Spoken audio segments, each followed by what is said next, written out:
pengusaha angkutan umum bersama-sama dengan pengemudi angkutan kota.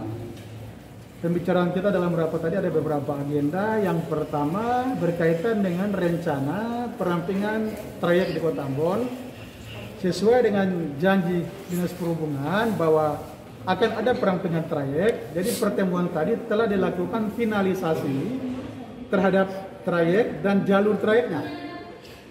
Kita sudah lakukan finalisasi tadi. Puji Tuhan nanti diperkirakan SK penetapan jalur definitifnya itu akan ditandatangani oleh Pak Wali Kota, dan saya berharap kalau bisa tidak terlampau lama, selambat-lambatnya setelah Idul Fitri sudah terjadi perampingan trayek. Dari kurang lebih 63 atau 64 trayek sebelumnya, kita rampingkan menjadi kurang lebih ada 40 atau 39 trayek yang beroperasi di Kota Ambon. 63 atau 64 trayek itu terlampau banyak. Ada overlap angkutan. Oleh karena itu kita lakukan evaluasi dan kita tindak lanjuti dengan perampingan jalur dari masing-masing trayek. Kemudian lagi dalam waktu dekat dan sudah mulai kita laksanakan berkaitan dengan penertiban angkutan, teristimewa angkutan-angkutan yang sengaja beroperasi bukan punya jalur. Dalam artian bahwa trayek bodong. Ya, sudah mulai kita pasang stiker. Nanti stiker akan kita pasang itu juga. Di dalamnya itu ada disertai dengan barcode. Ya, contohnya begini.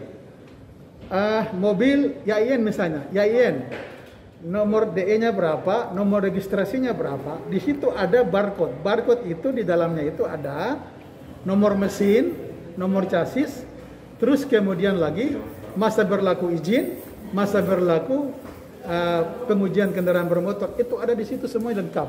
Sehingga tidak ada orang yang bisa coba-coba untuk meniru atau beroperasi secara bodong. Ya, itu akan kita tertibkan. Memang kita membutuhkan anggaran, tetapi kita mesti mulai. Jadi rapat tadi dua agenda itu, perampingan jalur angkutan dan penertiban angkutan umum. Pak, bisa jelaskan sedikit soal perampingan trayek dari 60-an ke 40-an ini? Contoh misalnya, kalau kita lihat sekarang itu kan ada trayek Dermaga Ferry Galala, tapi walaupun tidak beroperasi lagi ya. Ada Halong, ada Latiri, ya, ada Paso, ya, ada Batugong. Kita jadikan satu saja, jadi Terminal Merdeka, Terminal Transit, sehingga tidak ada lagi Latiri, tidak ada lagi Halong, kecuali Halong atas. Yang melewati jalur utama itu hanya kita menggunakan satu jalur trayek, Paso. Contoh ya gitu ya. Kemudian juga ada trayek Arslobar, ada trayek Taman Makmur, padahal berdekatan sekali. Tunggu Batu Cepeu, selesai. Ada trayek Laha, ada trayek Hatiwe, ada trayek Tanah Putih, dan sejumlah trayek yang lainnya.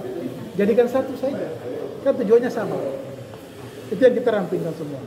Sehingga dari 64 trayek tadi, dia bisa berkurang menjadi kurang lebih 40 trayek. Ya? Berarti tidak ada lagi perbedaan paham gitu. Ya, tidak ada lagi penyimpangan jalur di lapangan, semuanya on the track sesuai dengan jalur. Oke. Dari Aska aja Pak. Aska tambah aja. Ada. Terima kasih sudah nonton. Jangan lupa like, subscribe, dan share ya.